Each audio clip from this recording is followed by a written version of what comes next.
Hey everyone, Rodolfo here. WWDC Keynote 23 just ended, and after many years of rumors and speculations, Apple has finally announced their headset, Apple Vision Pro. There is a lot to talk about, but I'll try to limit this video to where I think this is going in general, but also what are the opportunities that this is going to create for developers like many of us. First and foremost, let's get this out of the way. Yes, it's going to cost $3,500, but honestly, that doesn't even matter because it's not going to cost $3,500 forever. People thought Apple was losing their minds when they announced the iPod as a $500 MP3 player that only synced with Macs. And the same happened when they announced the iPhone as a fully subsidized $400 phone that didn't have 3G.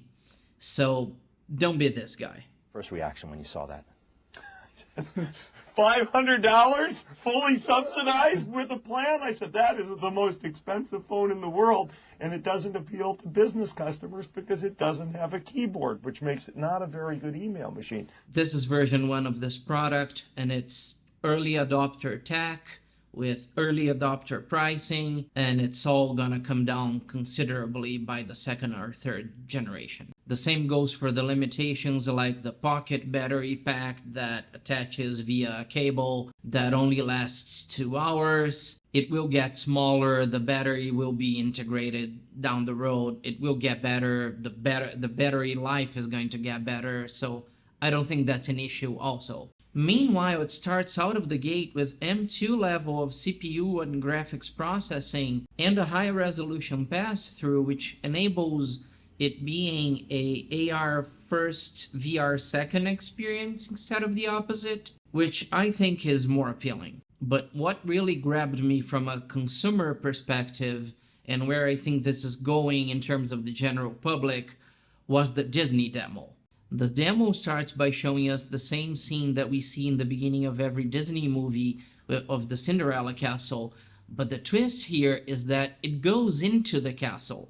And this is important because the storytelling that they are trying to convey is that you are no longer just watching from the outside, you're being brought into the story.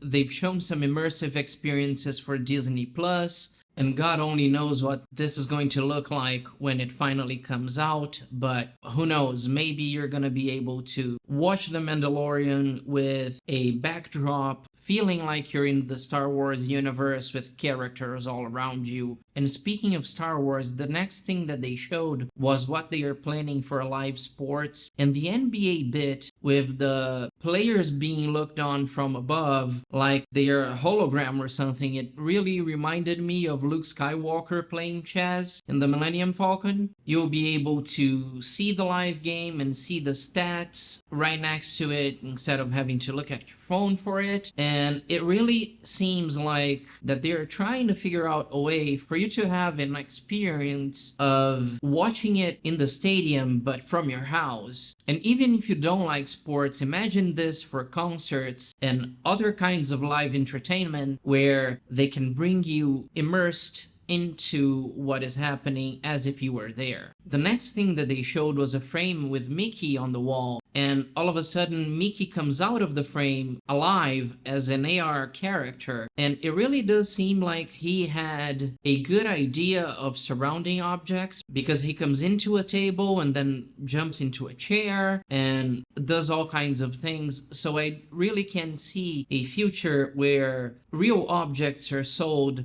with AR experiences attached to them that when you bring them home, they come alive in virtual ways. Next, they talked about bringing Disney World into your world. And what they showed was a Disney park parade and fireworks over Cinderella Castle happening inside your living room. And as a Disney Parks fan, that was really interesting to me, what they can do with that technology and, maybe being able to even sell more tickets because, you see something like that in your house and you think, hey, maybe I should go to the park.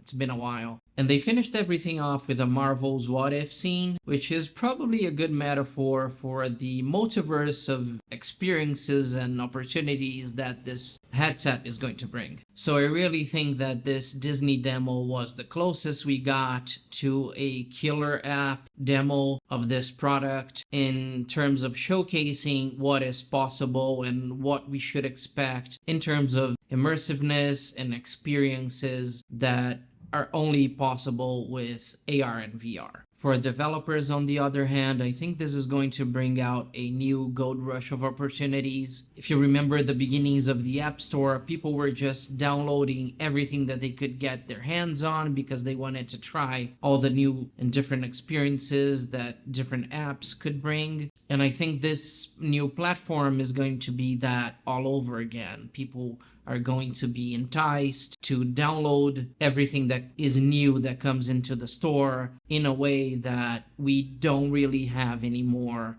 on the smartphone. But going back to price, I do think that this is going to take a little while for the customer base to be built. As an indie developer especially, I think that if you want to get version 1, it's going to give you an edge in getting to know what the experience is and building things for it and trying things out and see what works and what doesn't. But I wouldn't expect to make my money back, to make those $3,500 back in sales and even subscriptions in the first year. I think this is going to popularize by 2025, 2026, and not in 2024 when it first comes out. But I want to know what you guys think. Let me know in the comments. Are you going to buy one? Are you going to develop for it? Are you excited for it? Let me know, and I'll see you guys on the next video. Bye.